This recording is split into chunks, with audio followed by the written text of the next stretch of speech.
Brasil, eu estou amando o Lula sair atacando o Donald Trump, de novo. Esse vídeo aconteceu na noite de ontem, de quinta-feira, hoje é sexta-feira, 17 de outubro.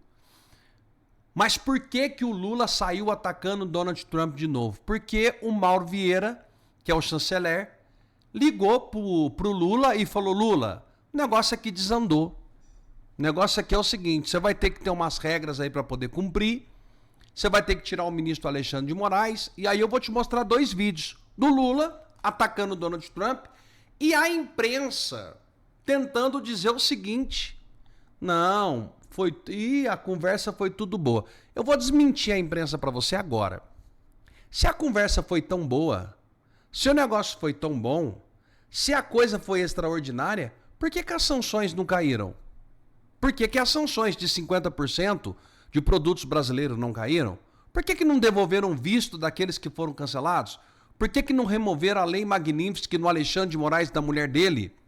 É porque não passa de uma mentira. E eu vou te provar tudo isso a partir de agora. Eu vou pedir para você dar o seu like, para você compartilhar nessa sexta-feira, dia 17 de outubro do ano de 2025. Coloca aqui para mim de onde é que você está me assistindo nessa sexta-feira, para que eu possa te cumprimentar, para que eu possa falar seu nome no próximo vídeo. E ó, Brasil, nós precisamos mais do que nunca estar unidos. Sabe por quê? Nós estamos aqui lutando pelo presidente Bolsonaro, que não pode falar por nós.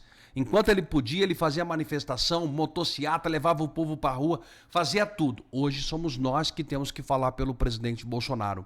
A imprensa está tentando fazer algo que não vai funcionar.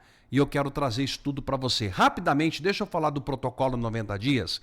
A empresa RPN abriu para essa sexta-feira, até às 5 horas da tarde, um protocolo 90 dias. O que significa? Você tá careca? Tá com o cabelo caindo? E quer recuperar teu cabelo? Então agora eu vou te fazer uma oferta irresistível. O produto que nós temos é o Hair Cap, o Hair Elixir e o tônico capilar. O que vai acontecer? Se você comprar esses produtos para um tratamento de 90 dias e o seu cabelo não voltar a crescer, a empresa RPN vai devolver o seu dinheiro. Você escutou direito? Eu vou repetir. Se você comprar o tratamento, em 6 meses o seu cabelo não voltar a crescer, a empresa RPN vai devolver o seu dinheiro. Esse é o protocolo 90 dias. Por que a empresa RPN faz isso? Porque o produto funciona. Porque nós sabemos que você pode recuperar o teu cabelo e no ano de 2026 você vai estar sorrindo com o teu cabelo grande, sem efeito colateral, não mexe com a masculinidade do homem, você vai estar bacana, vai estar feliz, vai estar olhando no espelho e com garantia. Ah, Alberto, não funcionou. A empresa RPN devolve o teu dinheiro. É assim. Então não tem mais desculpa. Só que é só hoje, sexta-feira, até às 5 horas da tarde. Passa a mão no telefone, liga agora 0800 355 3000 ou chama no WhatsApp. Agora, se o teu problema é dores no corpo, artrite, artrose, reumatismo, dor na lombar, nervo ciático, fibromialgia, teu problema vai ser resolvido com este produto aqui, tá? O Curcumã. Que ele tem a curcumina longa extraída da flor, colágeno tipo 2 das aves, vitamina D e gengibre. Eu ainda tenho cavalo negro para os homens, tenho Lib mais para o libido da mulher, para aumentar sua vontade, tudo que você precisa, entre outras coisas. A câmera deu uma piscadinha aí, mas já voltou. Herbal Pro Mais para os homens, vitamina D3 e vitamina B12 e outros que você pode solicitar o catálogo 0800 355 3000. Mas preste atenção, só até às 5 horas da tarde, tá? Vamos colocar o Cachaça metendo o pau no Trump. Desesperado. Olha aqui. A direita passou para a cabeça do povo que todos nós que defendemos os direitos humanos queremos bandido fora da cadeia. E a gente não sabe explicar isso. Não é isso? Porque todo mundo diz que a gente vai transformar o Brasil na Venezuela. E o Brasil nunca vai ser a Venezuela e a Venezuela nunca vai ser o Brasil. Cada um será ele. Tá bêbado, gente. O que nós defendemos aqui, é que tá bêbado. Com essa voz. Tá bêbado. Parece, né? O venezuelano é dono do seu destino e não é nenhum presidente de outro país que tem que dar palpite de como vai ser a Venezuela. Dono do seu destino e não é nenhum presidente de outro destino e não é nenhum presidente de outro país que tem que dar palpite de como vai ser a Venezuela ou vai ser Cuba. O que nós dizemos publicamente é que Cuba não é um país de exportação de terrorista. Cuba é um exemplo de povo de dignidade. Tantas coisas que nós dissemos, mas muitas vezes a gente não é entendido. E dependendo do jeito que essa informação chega na cabeça das pessoas, agora na rede social, esses grupos de zap, todo mundo tem grupo de zap, todos vocês têm grupo de zap. Às vezes para brigar entre pessoas, entre amigos mesmo, todo mundo. Vai ser a Venezuela ou vai ser Cuba. Nenhum presidente de outro país, nenhum presidente de outro país, nenhum presidente de outro país que tem que dar palpite de como vai ser a Venezuela ou vai ser Cuba. E aí você viu que ele culpa os grupos do WhatsApp? É porque hoje, Lula, não tem como esconder a verdade mais do povo. Acabou. Hoje nós mostramos a realidade assim, ó. E vocês queriam que o povo ficasse sentado atrás de uma televisão, aliás, na frente da televisão. Cadê meu mouse aqui? Para mostrar. Olha a imprensa. Olha a imprensa. Olha o desespero. Logo depois do encontro, porque logo que o ministro chanceler sai dessa reunião, faz o relato para o presidente da República. O que essa fonte me falou foi que chegaram a pensar em fazer uma nota conjunta mesmo, que é o que a gente está vendo aqui, uma única nota em que os dois assinariam. E o que é uma enorme demonstração de afinidade. Mas se é afinidade, mas se é afinidade, por que as sanções não caíram? Tem que sair de lá, aqui ó, tirei a sanção, tirei os 50%, tirei não sei o quê. Por quê? Porque vocês estão mentindo. Foi boa mesmo para os dois lados. Foi. Porque essa nota que o Brasil está identificando também como uma nota conjunta demonstra isso, que eles concordaram nos termos ali discutidos na reunião. Não se chegou a nada específico, não se falou, por exemplo, de café, não se falou de carne, não se falou de redes sociais, enfim, minerais, não se falou em nada especificamente. Mas as áreas técnicas ficaram de aprofundar os temas e aí sim aconteceria essa reunião dos presidentes. A informação que eu tive de dentro do governo é que a expectativa é que seja em novembro, quer dizer, grandes chances de ser. Mas então vocês viram o que está falando aqui? Agora já vão começar a história de que não, lá em novembro o Lula vai conversar. Para de querer enganar o povo, vocês param, a vida inteira vocês enganaram o povo e agora vocês não vão conseguir mais. O negócio é que o bicho tá pegando pro lado do Lula e vai piorar. Fala pessoal, estamos aqui em Washington DC, na capital dos Estados Unidos, saindo do prédio do State Department e como sempre fazendo o nosso trabalho de atualizações, trazendo as perspectivas e tudo mais que for necessário para esclarecer tudo aquilo que realmente ocorre no Brasil. Não é isso, Paulo? Eu acho que para as pessoas que falaram que você tinha sido escanteado, não era mais recebido, agora era só a química do Lula, etc, etc, eu acho que cai um pouco por terra essa narrativa, mesmo no meio de um shutdown do governo americano. O governo americano está em shutdown, continuamos sendo maravilhosamente bem recebidos. Falamos bastante sobre as nossas perspectivas sobre o Brasil, sobre qual é a situação política atual, os avanços que houve e os avanços que não houve no país, em relação à questão da anistia, né? Há uma expectativa em relação à reunião amanhã com o ministro das Relações Exteriores e o Marco Rubio. A gente entende que essas conversas são normais, são boas de acontecerem agora. Esse é o momento de acontecer. Os Estados Unidos estão numa posição forte. Vamos ver o que o Brasil tem a oferecer, o que o Brasil vai trazer para a mesa. A posição dos Estados Unidos me parece ser sempre a mesma e ser muito clara. Vamos ver o que vai ser dito para o secretário amanhã. Da nossa parte, né, Eduardo, a gente não é governo dos Estados Unidos. A gente vem aqui, expõe nosso ponto de vista, é ouvido e eu acho que continuamos sendo bastante ouvidos e vamos continuar tendo outras reuniões aqui. É importante ressaltar, finalizando, que o Marco Rubio é o único que vai tratar, né, em todo o resto do mundo, quem trata da questão comercial é a equipe comercial, né, do secretário Bessent, do Greer, que é representante comercial dos Estados Unidos, e outros atores comerciais. Apenas o Brasil, devido ao forte conteúdo político, que hoje foi reafirmado por Scott Bessent e Greer, né, numa coletiva de imprensa, na sede do FMI Banco Mundial, mas apenas o Brasil é que terá como líder, negociador da questão comercial, o secretário Marco Rubio. Então isso daí diz muito. Eu acredito que ficará impossível de tirar da mesa a política como seria desejável pelo lado brasileiro. Então vamos aguardar a reunião de amanhã, mas a gente tem uma convicção muito forte de que os Estados Unidos seguirá trabalhando para reduzir o poder de regimes totalitários, pessoas que censuram e também que atrapalham a vida das empresas americanas. Acho que o mais importante é a gente ver que não houve uma mudança na política externa dos Estados Unidos, tudo permanece como estava. O Brasil vai fazer a sua oferta, vai fazer o seu pleito e vai ouvir de volta qual é a resposta americana.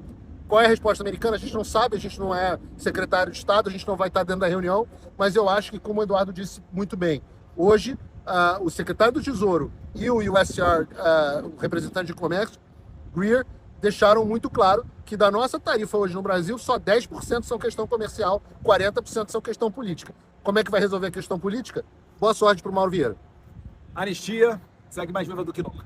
Bomba, meus amigos, comandante do Exército dos Estados Unidos acaba de renunciar o cargo às pressas. Tudo isso em meio às denúncias e operações secretas na América Latina, envolvendo até a CIA na Venezuela. A notícia é quente, então já deixe o seu like, se inscreva no canal e compartilhe para mais pessoas saberem o que está acontecendo. Eu vou te mostrar agora todos os detalhes dessa renúncia que abalou Washington e também as principais informações do dia. E me ajude então a levar para mais pessoas possíveis. Acabou de acontecer hoje a reunião entre Estados Unidos e Brasil para tratar das relações entre os países. Tudo que o Brasil pediu, não conseguiu nada. Não acabou com a sanção contra Alexandre de Moraes e Vivi, a sua esposa, também não reaveu os vistos cancelados, tampouco conseguiu se posicionar como mediador na questão da crise entre Venezuela e Estados Unidos. Isso daí mostra aquilo que nós sempre falamos e que a realidade se impõe. Os Estados Unidos estão preocupados com a questão política brasileira. O que Mauro Vieira ouviu de Marco Rubio, segundo a imprensa tem noticiado? A sua preocupação com eleições transparentes e o fim da lawfare. Sem isso, nada com relação a acordo comercial, tarifa e etc. vai caminhar. E eu queria só rememorar a vocês que todos esses pontos, nenhum deles foi obstáculo para Jair Bolsonaro. Por quê? Porque ele tratava com respeito os Estados Unidos. Porque ele colocava o Brasil numa posição de seriedade, não numa posição de querer estar aliado ao que há de pior no mundo, até mesmo o Hamas. No tempo de Bolsonaro, você não via prisões em massa, como ocorreu no 8 de janeiro, a prisão de velhinhas. Mesmo Daniel Silveira recebeu perdão presidencial e foi solto. E só retornou para a cadeia depois que Bolsonaro já não era mais presidente. Então todos os problemas postos na mesa foram evitados pelo presidente Jair Bolsonaro. Que saudade que a gente tinha enquanto a gente tinha um presidente de verdade. Certamente Bolsonaro retornando ao poder, podendo se candidatar e será eleito nessa possibilidade, a gente vai retornar a ter essa boa relação com o nosso principal e tradicionalíssimo parceiro comercial, que é os Estados Unidos. Deus abençoe o Brasil, Deus abençoe os Estados Unidos da América. Finalmente aconteceu a tão esperada primeira reunião entre um representante do Brasil e do governo americano. Depois de 6 meses de Lula capitalizando politicamente e escalando a situação, dessa vez não teve como fugir por causa daquela fala do Donald Trump na ONU. Lula se viu obrigado a mandar um emissário. Mandou ninguém mais, ninguém menos do que o Mauro Vieira, aquele que adora se reunir com ditadores pelo mundo e defende a Venezuela. Mauro Vieira vai até os Estados Unidos para se encontrar com Marco Rubio. Marco Rubio, secretário de Estado, um dos cargos mais importantes do governo americano, e é o cara que mais entende dessas ditaduras e narcoditaduras aqui da América Latina. Não gosta de Cuba, não gosta da Venezuela e não gosta do Lula também. Mas a imprensa vendeu a ideia de que os dois vão casar e ter filhos. Né? Que a química entre Lula e Bolsonaro não era nem química, era uma indústria de petroquímica. Era uma coisa impressionante. Eles são apaixonados um no outro. Será que foi assim? Vamos ver o que o jornalista diz em relação à reunião destas duas pessoas. Essa aí foi uma foto tirada dos dois se encontrando. Aqui está o Marco Rubio e aqui do lado de cá o Mauro Vieira. Vamos ver como é que foi essa reunião entre os dois? Vamos escutar o que a imprensa que nos vendeu a ideia de que um casamento tem a dizer. Salve, salve, Evandro Cini. Muito boa tarde para você, para os nossos colegas debatedores e para todo mundo que acompanha o 3 em 1. A gente está acompanhando desde o início da manhã as movimentações lá na Casa Branca e esse encontro, que durou cerca de 1 hora e terminou agora há pouco, conforme estamos aqui em Breaking News na programação da Jovem Pan. E eu trago bastidores, eu trago informações de lá. Então, vamos embora. O encontro entre os ministros, né, o ministro das Relações Exteriores do Brasil, Mauro Vieira, e o secretário de Estado dos Estados Unidos, Marco Rubio, terminou agora há pouco. A reunião começou por volta das 3 horas da tarde, pelo horário do Brasília, durou cerca ali de 1 hora, portanto, e abordou temas como o tarifaço de 50% de um imposto, né, imposto pelos Estados Unidos sobre os produtos brasileiros, e também entrou em pauta as sanções contra autoridades brasileiras e também prioridades bilaterais, acordos comerciais paralelos. Fora isso, eles também falaram até de relacionamento do Brasil com outros países, especialmente países da América Latina, e aí a gente cita a Venezuela, que foi inclusive dada como exemplo pelas autoridades nesse encontro, e também com relação Brasil e China, a proximidade dos dois países. Basicamente, a proximidade do Brasil com ditaduras. Né? Houve uma espécie de degelo nas relações, eu apurei isso com as nossas fontes lá na capital, e a palavra que eu escutei foi essa. Houve um degelo nas comunicações. A expressão em inglês é break the ice. Break the ice é basicamente começar uma conversa, tá? Né, nas relações, com uma química, pra gente parafrasear Donald Trump e Lula, entre os dois. Mas, e é como tudo tem um mais, sim, eu preciso trazer... Agora, é o mais. O mais é a melhor parte desse trecho. Esse bastidor, que eu acho que vai ser bom pra gente discutir aí no estúdio. Marco Rubio teria condicionado avanços à revisão de questões como opressão judicial.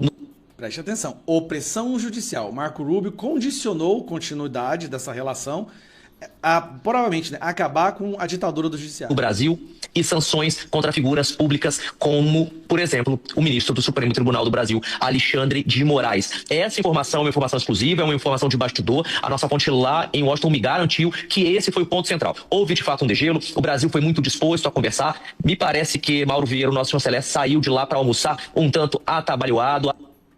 Como é que é? O Mauro Vieira saiu apanhou tanto que saiu meio desnorteado. Que Mauro Vieira, o nosso chanceler, saiu de lá para almoçar um tanto atabalhoado, atordoado, não tão feliz como, por exemplo, quando ele chegou, ele achou que a relação seria diferente. Mas não houve uma química? Não entendi. Você começou falando de química e degelo, relação boa, e de repente ele sai lá triste? Mas não foi. Marco Rubio teria sido direto, reto nessa questão, né? Não vai haver avanço na questão do tarifaço e nas questões com relação ou relacionadas à Lei Magnitsky-Cini se não houver um avanço no Brasil naquilo que ele chamou, eu vou usar aqui, abre aspas, opressão judicial no Brasil e também sanções que o Brasil deve fazer contra figuras como, por exemplo, e aí foi citado, ou teria sido citado, o nome do ministro do Supremo Tribunal Federal do Brasil, Alexandre de Moraes. Eu acho isso ótimo. Ainda não há detalhes finais sobre esse possível acordo que está todo mundo falando que teria sido fechado, né? Não há nada de concreto até o momento com relação a isso. Eu também perguntei, foi assinado alguma coisa? Fechamos algum acordo? Avançamos com relação, por exemplo, à queda do tarifaço, que é algo que preocupa o Brasil? E o que eu escutei foi, não foi fechado absolutamente nada até agora. Houve um avanço, de fato, porque começaram a se relacionar. Houve uma conversa, houve um degelo, mas não foi nada, absolutamente nada acordado ou assinado, pelo menos não nesse encontro. O Mauro Vieira, chanceler do Brasil, estava acompanhado da nossa embaixadora lá em Washington, da Maria Luísa Viotti, e de um verdadeiro batalhão. Eles chegaram lá muitíssimo animados na Casa Branca, foram muito bem recebidos, inclusive estão nesse momento... E saíram chorando. Enquanto a gente está aqui, almoçando lá na própria Casa Branca. Mauro Vieira e todo o time do Brasil, mas não tão felizes e animados como estavam quando chegaram. E a relação, Evandro, eu posso dizer, foi meio que dura por parte de Marco Rubio. Mas nada que nós já não tenhamos falado aqui. Na semana passada, eu ressalto aqui, a gente falou no nosso 3 em 1 isso. Falei, olha, muita calma, paciência. Você lembra disso? Não, eu lembro da imprensa falando o tempo inteiro que ia ter um casamento, que eles já iam chegar lá de véu e grinalda com um buquê, né? E o padre já ia fazer selar o casamento. Vamos resumir, eu vou falar pra você o que aconteceu. O Mauro Vieira chegou lá com um bando de mané, né, esses funcionários aí do PT, achando que iam chegar lá e apresentar as fake news deles, as narrativas, as mentiras, e o Marco Rubio ia acreditar como a imprensa brasileira acredita. O que aconteceu? O Marco Rubio falou, olha, é o seguinte, para ter algum relacionamento entre Brasil e Estados Unidos de novo, vocês têm que parar com essa ditadura do judiciário, parar de prender pessoas pelo crime de opinião, parar de perseguir a direita, parar de perseguir o Bolsonaro, porque vocês estão indo pro rumo da Venezuela e da China e nós vamos ter que abandonar vocês e vai ter mais sanções. Marco Rubio escutou exatamente o oposto do que ele achou que ele conseguiria. Saiu chorando praticamente, né? Saiu triste. Por quê?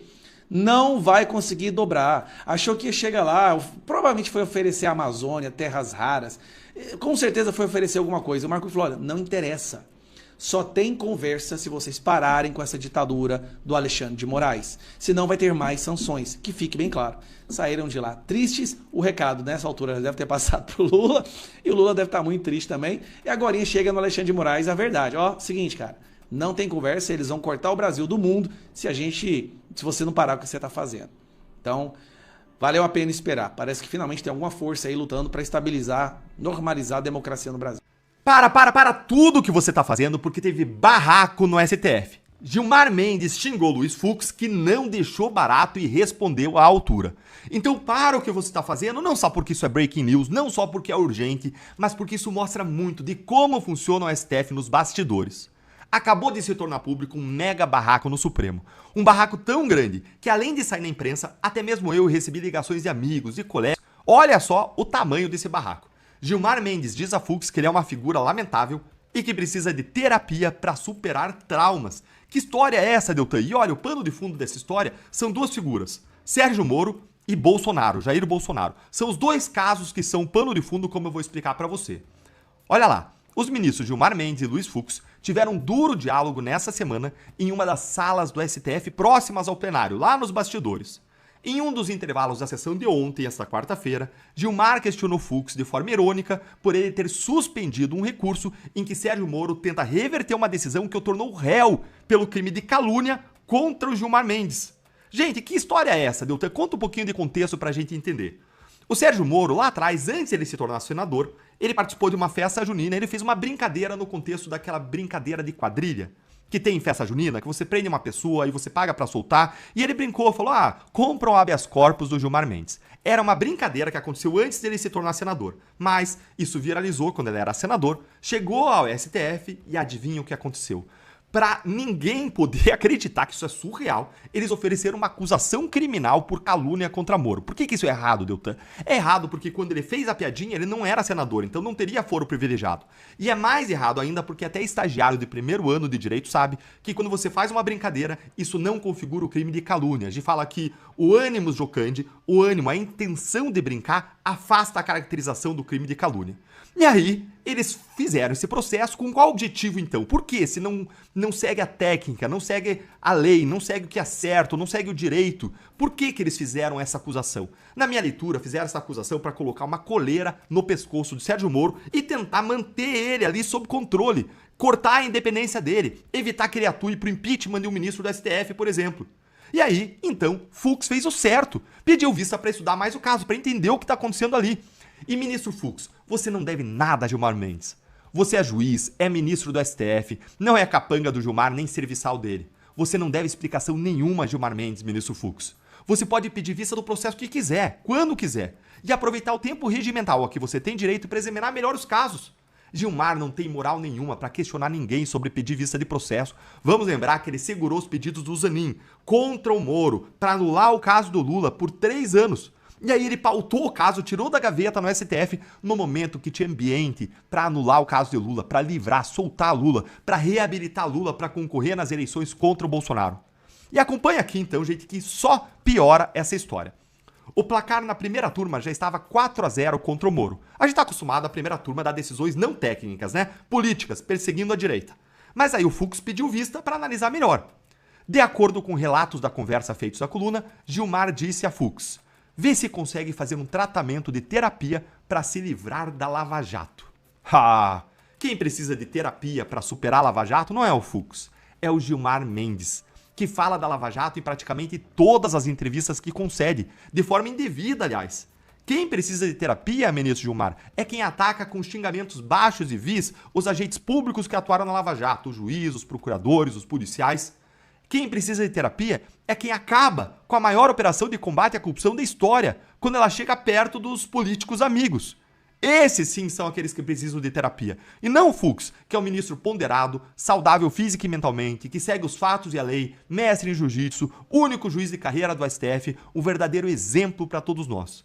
E quando o Gilmar fala que precisa de terapia para se livrar da Lava Jato, fico até achando que o Gilmar fez muita terapia, né? Porque ele literalmente se livrou da Lava Jato com decisões do Supremo anulando os casos.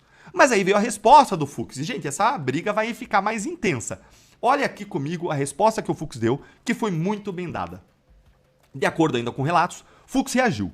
Ele respondeu que ele tinha pedido vista do caso do Moro para examiná-lo melhor e que também estava contrariado com o Gilmar, que falaria mal dele em diversos lugares e ocasiões. Ou seja, o Fux pediu vista para analisar, estudar o caso melhor e aproveitou para dizer, olha, como é que você vem aqui tirar satisfação? Você vive falando mal de mim.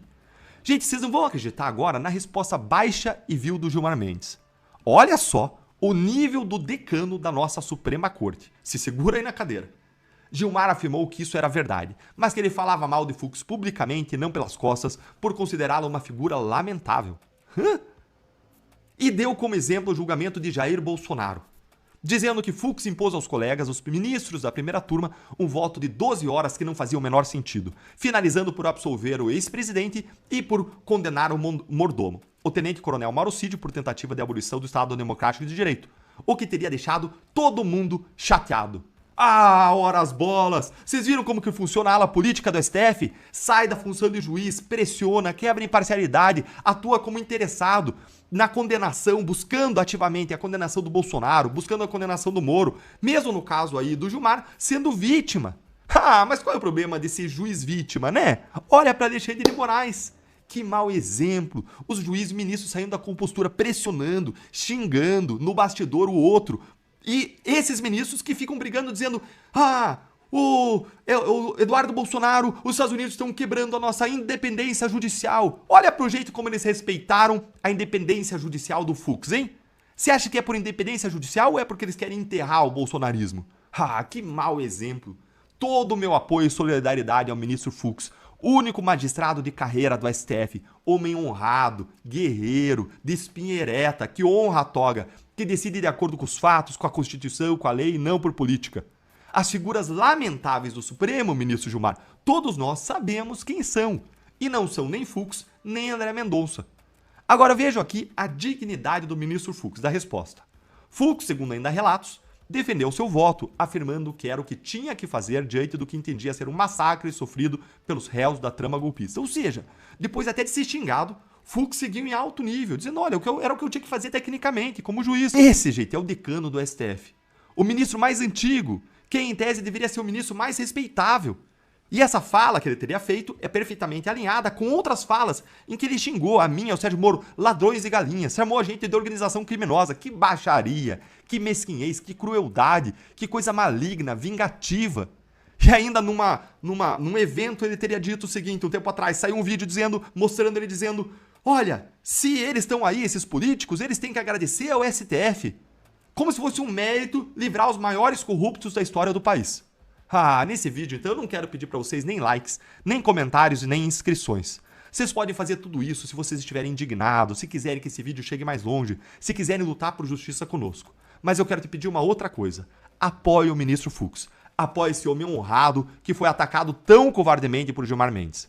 Deixa aqui nos comentários uma mensagem de apoio para ele. Entra lá nas redes sociais do STF e deixa sua mensagem de apoio, solidariedade, de carinho ao ministro Fux apenas. Sem, é claro, ataques ou xingamentos contra ninguém. Vamos apenas falar coisas boas e positivas do Fux. Generais de alta confiança do regime de Nicolás Maduro admitem que não conseguirão proteger o ditador de um ataque letal dos Estados Unidos e começam a abandonar Nicolás Maduro. Um general sênior das Forças Armadas Nacionais Bolivarianas da Venezuela quebrou o silêncio oficial ao revelar, em conversa exclusiva com o site Infobae, uma profunda frustração interna com a falta de resposta do regime de Nicolás Maduro às recentes ações militares dos Estados Unidos. Segundo a fonte, que preferiu anonimato, o prolongado sobrevoo de 2 bombardeiros B-52 dos Estados Unidos, aeronaves com capacidade nuclear, na costa venezuelana na tarde de ontem, representa um desafio direto à capacidade de defesa do país, expondo a vulnerabilidade das forças bolivarianas. Esse episódio, somado aos ataques a barcos suspeitos de transportar drogas e a autorização do presidente Donald Trump para operações letais da Agência de Inteligência Americana dentro do território venezuelano, sugere que os militares podem estar abandonando Maduro, priorizando negociações com os Estados Unidos para evitar um colapso total. O incidente com os B-52 ocorreu na tarde de 15 de outubro, quando as aeronaves realizaram manobras prolongadas no espaço aéreo internacional próximo à costa da Venezuela, incluindo acrobacias que foram interpretadas como uma provocação explícita. Dados de rastreamento aéreo indicam que os bombardeiros partindo da base de Barksdale, nos Estados Unidos, orbitaram por horas na região de informação de voo de Maiquetía, sem incursão em espaço soberano, mas suficientemente perto para testar as defesas venezuelanas. O general consultado pela Infobae destacou que era de conhecimento público que os aviões dos Estados Unidos permaneceram por muito tempo, desafiando o poder de reação e a capacidade de resposta da FAMB. Ele criticou o ministro da Defesa, Vladimir Padrino Lopes, por declarações anteriores sobre a robustez da defesa aérea, que agora se provam falsas. Mais de 12 horas após o evento, nenhuma nota de protesto foi emitida pelo Ministério da Defesa ou pelo Comando Estratégico Operacional da FAMB. Figuras-chave do regime, como Diosdado Cabello, que apresentou seu programa televisivo na noite de ontem discutindo diversos temas, e o próprio Maduro, que focou em migração e na Operação Independência 200, ignoraram completamente o sobrevoo. Essa omissão é vista pelo oficial como uma figura curiosa no ar, simbolizando a fragilidade das Forças Armadas. Não há resposta clara ou conclusiva, afirmou ele, apontando para o caos interno causado por anúncios propagandísticos de autoridades, como fotos do governador Fred Bernal, armado e cercado por homens com fuzis. A escalada ganhou novo fôlego no fim da tarde de ontem, quando Trump confirmou publicamente a autorização para operações covertas e letais da Agência de Inteligência Americana na Venezuela. Em declarações à imprensa, o presidente dos Estados Unidos justificou a medida como necessária para combater o tráfico de drogas e a migração irregular, acusando Maduro de esvaziar prisões para enviar criminosos aos Estados Unidos. Trump também mencionou a consideração de ataques terrestres contra cartéis, sem descartar ações diretas contra o regime. O regime venezuelano respondeu com um comunicado não assinado, divulgado por canais oficiais, condenando as declarações como beligerantes e extravagantes, uma violação ao direito internacional e à Carta das Nações Unidas. Eles acusaram os Estados Unidos de buscar uma mudança de regime para apreender recursos petrolíferos e de fomentar xenofobia contra migrantes venezuelanos. No entanto, o silêncio militar persiste. Na manhã desta quinta-feira, relatos indicam que os B-52 continuaram patrulhas próximas à Venezuela, integradas a operações antinarcóticos do Comando Sul dos Estados Unidos, envolvendo helicópteros AH-1Z Cobra, UH-1B Venom e o grupo anfíbio do USS Iwo Jima. Essa presença contínua, sem reação oficial das FANB, que ativaram zonas de defesa integral em áreas como Caracas e Miranda, reforça a percepção de que os generais admitem a impossibilidade de defender Maduro. Vazamentos entre altos oficiais sugerem que as forças bolivarianas não têm meios para confrontar uma ofensiva dos Estados Unidos, especialmente após incidentes recentes, como o encalhe do navio de desembarque Capana, T-61, durante exercícios, expondo falhas logísticas. Maduro anunciou mobilizações em estados fronteiriços, como Táchira, Apure e Amazonas, envolvendo militares, policiais e milícias para conquistar a paz zona por zona. Mas analistas veem isso como retórica vazia diante da superioridade tecnológica dos Estados Unidos. O general consultado alertou que as mensagens contraditórias do regime criam confusão nas fileiras, e o foco em declarações de Trump sobre a agência de inteligência americana, em vez de ações concretas, indica resignação.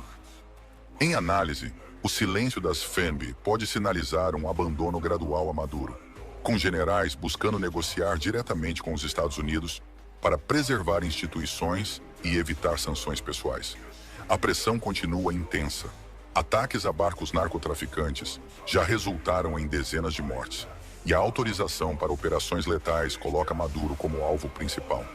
Na opinião de observadores, os Estados Unidos não precisam de uma intervenção terrestre plena para liquidar o líder venezuelano, similar às ações de Israel no Irã, na faixa de Gaza e no Líbano, onde operações cirúrgicas e drones eliminaram ameaças sem invasões em massa.